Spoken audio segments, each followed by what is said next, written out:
most iconic church in Dasmariñas, Cavite. And Welcome to Immaculate Conception Church. Our first stop is the Simbahan ng Bayan or the Church of the Town. It stands as a historical and spiritual center here in Dasmariñas. Built in 1800s, this church is not only an important place of worship, but also a symbol of the town's rich history and culture.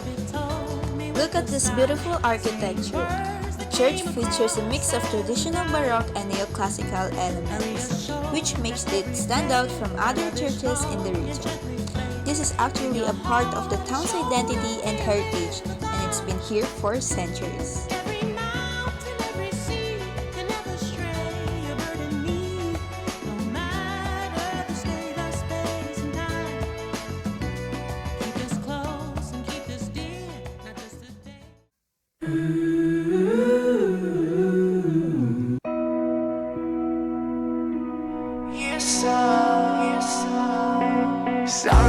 So kanina, pinicture natin ang Immaculate Conception Church of Dasmariñas.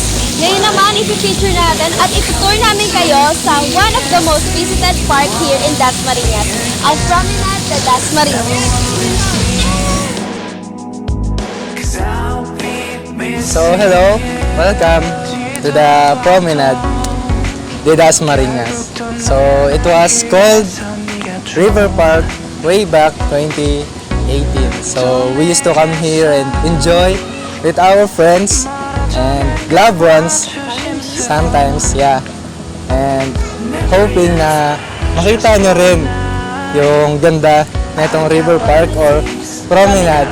It was so mesmerizing, colorful, and napakaganda niyang tignan. Lalo na kapag gabi. Oo. Here in Promenade de Dasmariñas, there's a lot of fun activities you can do, especially mga kids.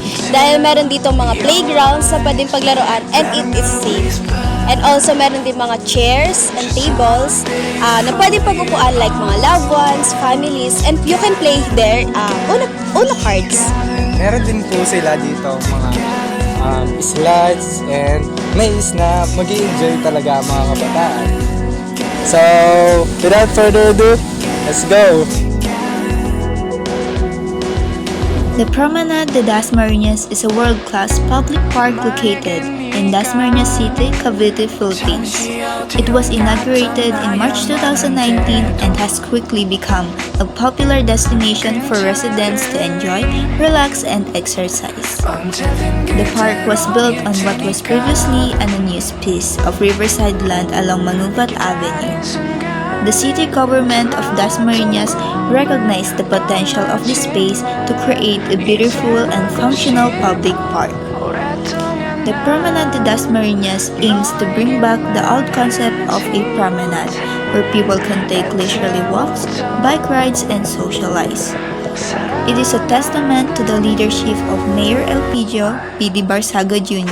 and his wife, Cavite 4th District Representative Jennifer Jenny Barsaga, who have been instrumental in the city's development. Promenade de Dasmariñas is a vibrant spot for locals and visitors alike. It's a great place to chill, hang out with friends, family, or even your loved ones. From its open spaces to the beautiful landscaping, this is a perfect place to unwind. Plus, with regular events and activities, it's always buzzing with life. So for the last segment of our vlog, we will interview some people na nagpupunta dito sa Promenade de Dasmariñas. So let's go. Ayan, tanungin natin yung mga sila kuya dito. So, hello po, is po. Pwede lang po kami magtanong about po sa Promenade and itong mga activities na po dito.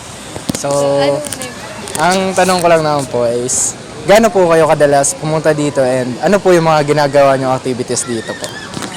Depende po sa araw, ganun. Sabihin po natin mga 2 to 3 days per week, ganun. Ikot-ikot lang, ganun. Pang lang, tanggal stress lang. Yun. Ano naman yung mga advantage ng Promenade de Dasmariñas tulad yung mga estudyante? Siguro sa mga students, maganda siya pwede siyang pagtambayan, pwede siyang gawing pag-relaxan, ganun.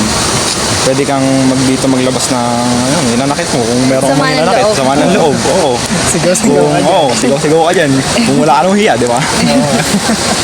Ayan, so bago muna natin matapos, ano yung muna yung mga names nyo? I'm Irvine. Lee. Thank you po so much, Thank you po. Thank you. So there you have it, guys.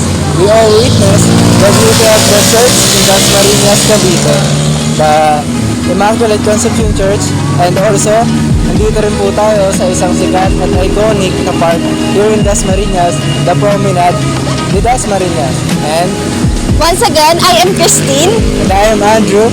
and don't forget to spread love and peace. Bye!